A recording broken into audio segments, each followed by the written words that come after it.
Marcelo Garcia here and Gregor Gracie.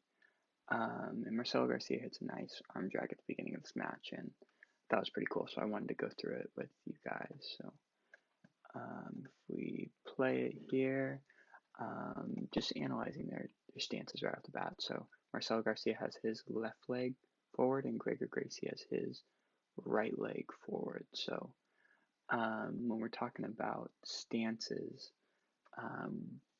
it's more important to talk about the relationship between the stances as opposed to an individual stance. So we would say that this is a Kenkiatsu situation, meaning that they're opposites. So Marcelo Garcia has his left leg forward and Greg Gracie has his right leg forward. So since they're opposites, the relationship is a Kenkiatsu situation.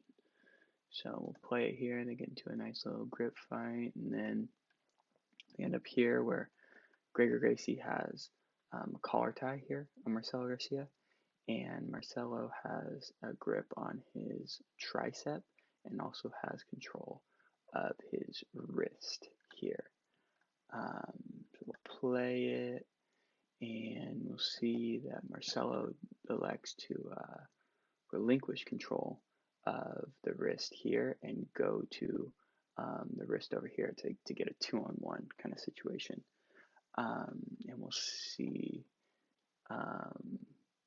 Gregor's response in a bit, but you can notice that they're still in that same stance where they have opposite stances. So Marcelo has his left foot forward, Gregor has his right foot forward, so it's a Kenkiatsu situation. So as we play it, you can see Gregor goes to try and help out his trapped arm here with his other hand. So he's using one hand to help the other here, and he grabs a hold of Marcelo's wrist. And you can see in doing so, he switched his stance. So now he has his left foot forward, and Marcelo also has his left foot forward. And so since they both have the same stance, we call that an Ayatsu situation. So what Marcelo is going to do now, which I think is pretty cool, is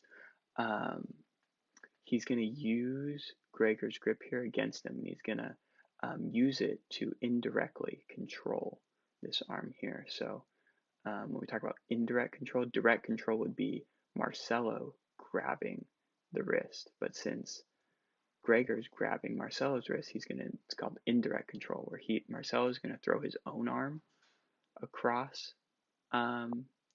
their bodies, across the center line, but that's also going to move Gregor's arm across center line since they're connected. So it's indirectly controlling the arm. And then this hand here is going to go from this tricep over to this tricep here. So as we play it, boom, there it is right there. So it's a quick arm drag. And because Gregor switched his stance and had his left foot forward, that leads perfectly into this single leg takedown here. And then it kind of turns into a little bit of a scramble, but I thought that arm drag was pretty slick, so I wanted to share it with you all.